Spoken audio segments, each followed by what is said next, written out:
aku may ba hadang pa cinta bapa kem bang sa may leken dawa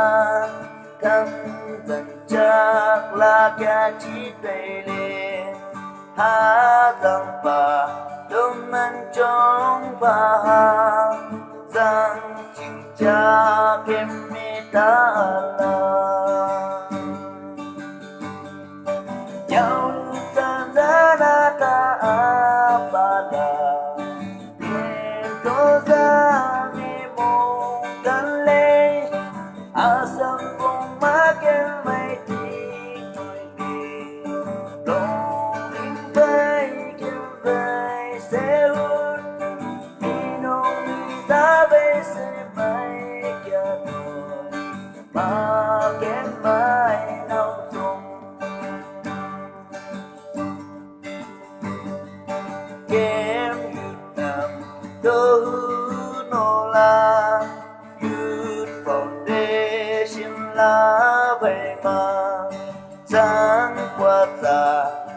chân ngồi đâu kem một thơ nắng má ngồi chua như hi cả mi xa đâu chẳng mi hàm ô lê ăn lá chua cây nhau ra ra ta pada kem tu ra me mo kan le asam pun makin baik dong baik sehut minum sampai sebaik rồi makin baik đau thương kem mai nào đôi bông ma mô khả lê ni na ba ba sa la ha lê ni năng ô si na bên năng na sa ta kem yu ta đôi bông ma tua chak ma san akan jadi yang sandana ta pada kem tu zane mungkin le asam pun makin baik ngồi đê dong baik sehut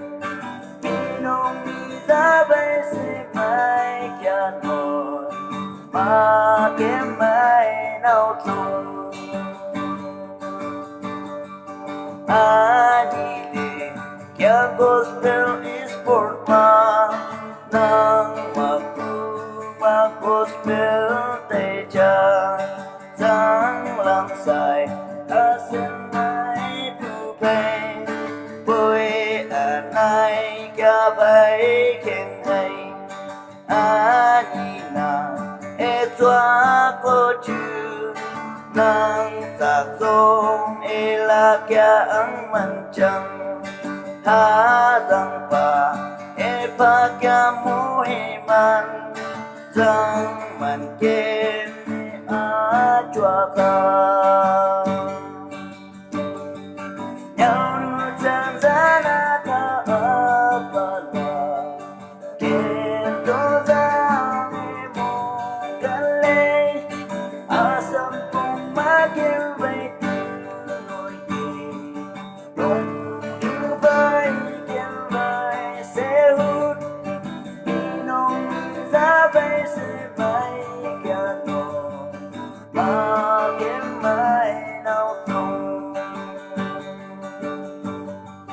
kem tu wa mung chi pa